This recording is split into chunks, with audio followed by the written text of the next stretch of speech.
ओम गणेशाय नमो नमः। ओम नमो भगवते वासुदेवाय नमः। ओम नमो नारायण। जय सीताराम, जय राधे श्याम। ओम नमः शिवाय। सभी दर्शकों का, भक्तगणों का और संपूर्ण भारतवर्ष में निवास करने वाले व भारतवर्ष से बाहर के सभी देशों में प्राय रहने वाले दर्शकों का, भक्तगणों का होली का जो पर्व है, इस वीडियो में स्वागत और सभी को होली की शुभकामनाएं। मंगलमय हो, सभी लोगों के यहाँ पर अच्छा हो, मंगलमय हो, सभी का जीवन उन्नत हो, जीवन ठीक हो, सभी कार्य मंगलमय हो, सब अच्छा हो। दर्शकों, कई विषयों को लेकर होली का पर्व की कुछ विशेष चर्चाएं कि होली कब है, कब पूजन और कब इसमें होली का दहन, कब रंग, कब, और होली में विशेष क्या करना चाहिए। इस बार की होली में एक बात आ गई है कि चंद्र ग्रहण भी है।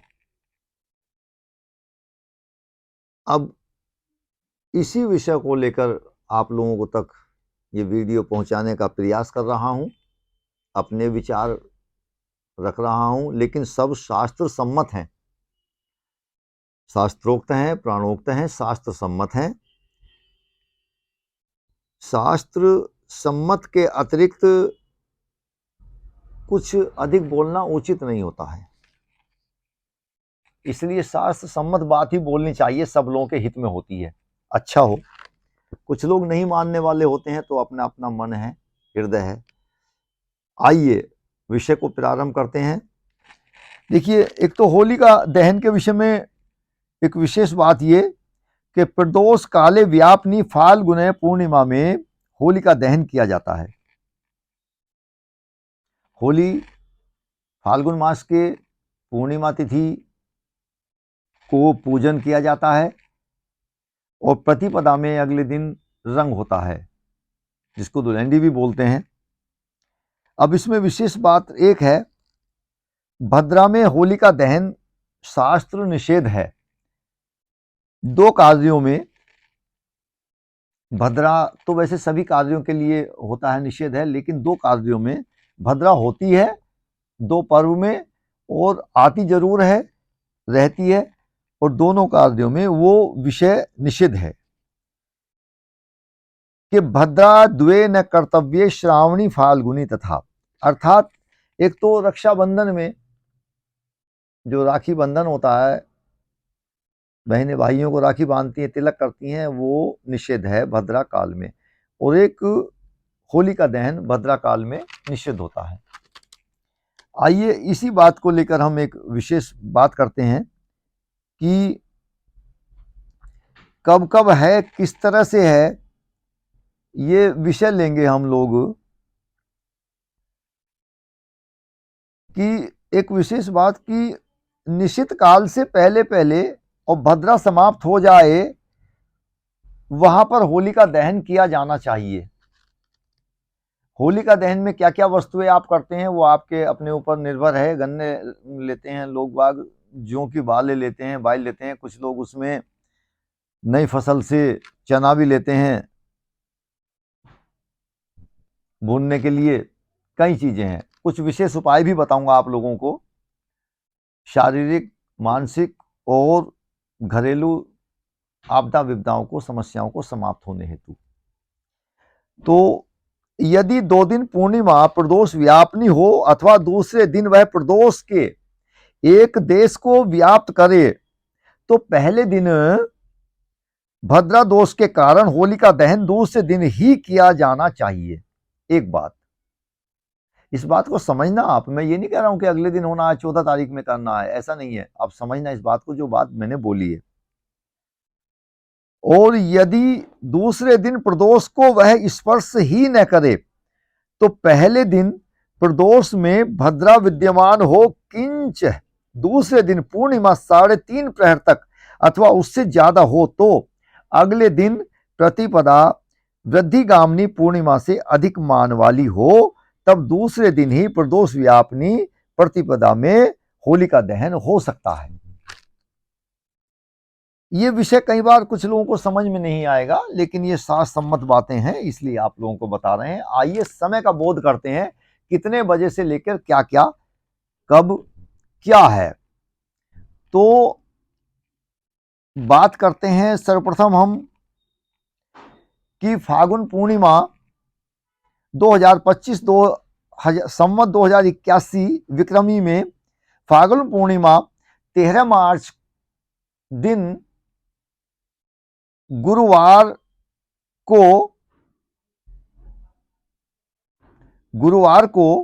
13 मार्च गुरुवार को प्रातःकाल 10:36 से लेकर 14 मार्च भृगुवासरे शुक्रवार को 12:24 तक विद्यमान है दिन में। इसलिए पूर्णिमा तो हो गई 13 मार्च को, जो पूजन आप करेंगे वो 13 मार्च में करेंगे। अब आइए स्पष्ट अगली बात करते हैं। अब भद्रा का समय क्या है, तो 13 मार्च में जो भद्रा है वो 13 मार्च में 23:30 तक लगभग 31-32 तक भद्रा है। इसलिए आप लोग 13 मार्च को जो दहन का शुभ समय है वो देर रात 23 बजे का मतलब होता है रात्रि 11 बजे। तो 13 मार्च में रात्रि 11 बजकर लगभग 26 मिनट, 27 मिनट, 25 मिनट के बाद से लेकर और रात्रि में 12:30 तक, तो 14 तारीख लग जाएगी, शुक्रवार आ गया। ये होलिका दहन का शुभ समय है, इसमें होलिका दहन करना चाहिए। निश्चित काल से पहले पहले है और भद्रा समाप्त हो चुकी है। तो ये होलिका दहन का विषय हुआ। और जो रंग होगा वो 14 मार्च दिन शुक्रवार भृगुवासरे में आप जो है रंग का अपना होली खेलिए। अब आइए विशिष्ट बात करते हैं कि होली का बहुत ही एक प्यार, सौहार्द, स्नेह का एक पर्व है। एक तो होली का जो पर्व आप मनाएं उसमें किसी तरह का भी कोई आप अपने ग्रहों में किसी विषय को लेकर अपने घर के बीच में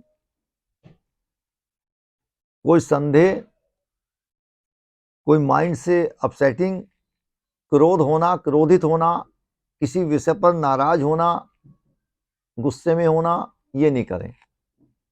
शांतमय भाव से आप होली को मनाइए, प्रसन्नचित्त रूप से मनाइए। जो वस्तुएं बनती हैं आप लोगों के घर में, भगवान को, नारायण को भोग लगाएं, क्योंकि ये बुराई पर अच्छाई की विजय है। और इस दिन ही भगवान नारायण हिरण्यकशिपु जी महाराज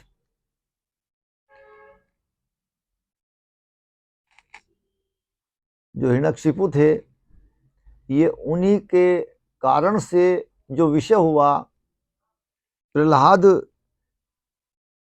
क्योंकि उन्हीं का बेटा था, उन्हीं के घर में उत्पन्न हुए।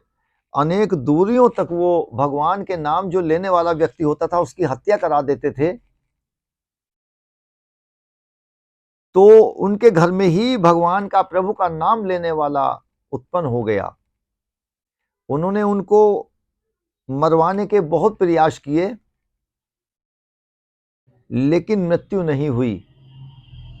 एक प्रयास उनका ये भी था कि उनको एक वो पाषाण युग था, पाषाण के बर्तन होते थे, पाषाण के हथियार होते थे, पाषाण का मंदिर बनता था, पाषाण युग था, पत्थर की सब वस्तुएं होती थी, हथियार शस्त्र भी पत्थर के होते थे, मकान पत्थर के हैं, पत्थर के ही आभूषण होते थे, पत्थर की वस्तुएं होती थी, पत्थर की प्रतिमाएं होती थी, हर चीज पत्थर की थी।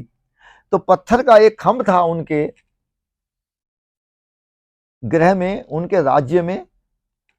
उन्होंने गर्म कराकर उस पर प्रहलाद को कहा कि चिपट जाओ इस पर। तो जैसे ही वो उसको चिपटे, अपने हाथों में लिया, तो उस समय ही खंभा फट गया था और उसमें से भगवान निकले। नरसिंह भगवान जो नारायण का स्वरूप है, वो उसमें से प्रकट हुए। तभी से पत्थर की पूजा होना प्रारंभ हुई है कि पत्थर में भी भगवान है।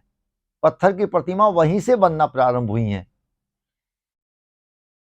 दूसरा विषय, क्योंकि प्रहलाद को उनकी बुआ होलिका अग्नि में लेके बैठ गई थी, ब्रह्मा जी का ये आशीर्वाद था उनके लिए कि तुम अग्नि में भी नहीं जलोगी। लेकिन कोई भी आशीर्वाद, कोई भी वरदान तब तक चलता है जब तक हम अच्छा करते हैं। भगवान के भक्त को भला कोई क्या मार सकता है। उनको लेकर ये अपने भाई के आवाहन पर, बात मानने पर, कहने पर होलिका अपने भतीजे को अग्नि में लेकर बैठ गई है और चारों तरफ में राक्षस लोग खड़े हो गए हैं। उन्होंने बल्लम लिए हैं, उसमें बल्लम समझते हैं ना आप, बांस होता है, उसमें एक लोहे का आगे लगता है, छुरी टाइप लगता है, उसको बर्छी भी बोलते हैं, बर्छी बोलते हैं, बल्लम बोलते हैं, बर्छी बोलते हैं। वो लेके चारों तरफ खड़े हो गए हैं और उसमें से निकल नहीं पाए प्रहलाद।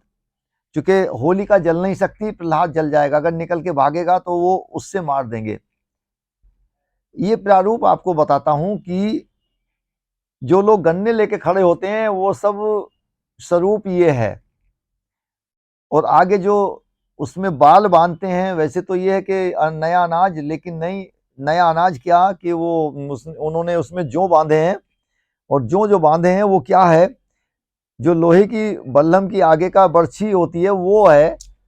और चारों तरफ वो लोग खड़े हैं कि कहीं उसमें से प्रहलाद निकलकर भाग न जाए। लेकिन प्रहलाद बच गए, भगवान का भक्त बच गए। जाको राके साइयां मार सके न कोई, वो बच गए और होलिका वहीं पर जलकर ढेर हो गई। अब आइए आपको एक विशेष बात करते हैं, ग्रहण की बात करते हैं। ग्रहण है इस बार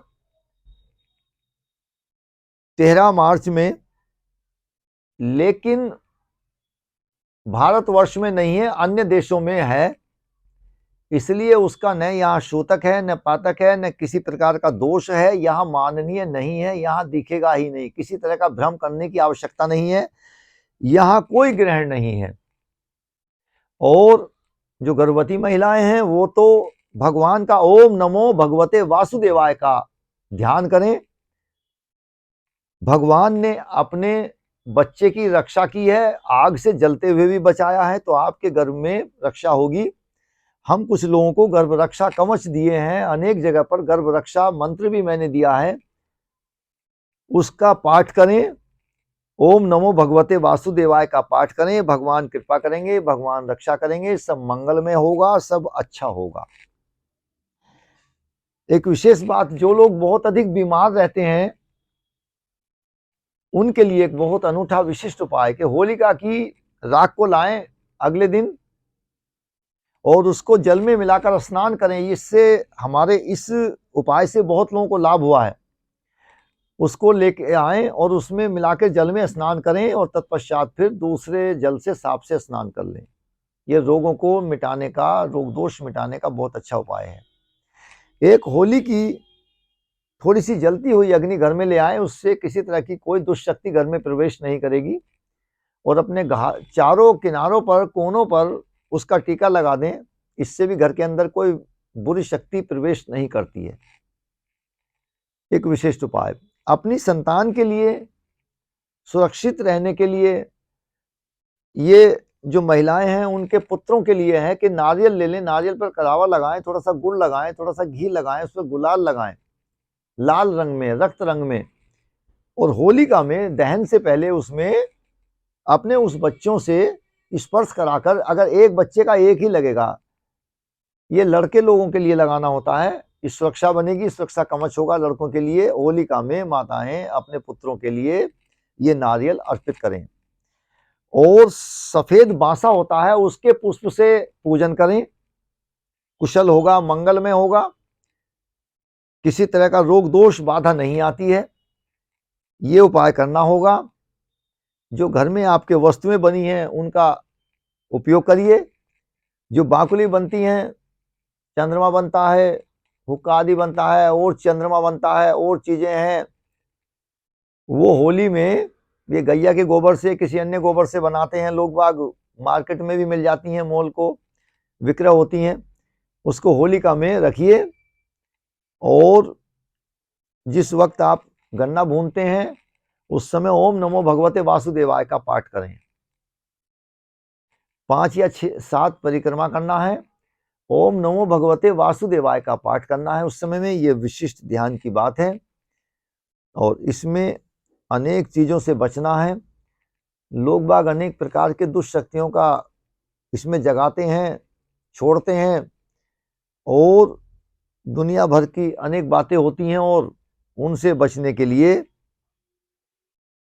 अपने जेब में जो सफेद बांसा होता है उसका पुष्प रख लें, तो किसी तरह का दुष्प्रभाव नहीं होता है। आप इन कार्यों को कीजिए और लाभ लीजिए। इस वीडियो को अंत तक सुने, प्रारंभ से लेकर, और भी लोगों को लाभ हो जाए उसके लिए शेयर कर दीजिए आप लोग, किसी को लाभ हो जाए इस विषय से लेके। और गुलाल आदि का जो भी आप उपयोग करना है आप उसको कीजिए। नारायण की पूजा है ये, सूर्य नारायण को आप जल दीजिए, अभिषेक कीजिए, माँ होलिका को प्रणाम कीजिए, नतमस्तक करिए।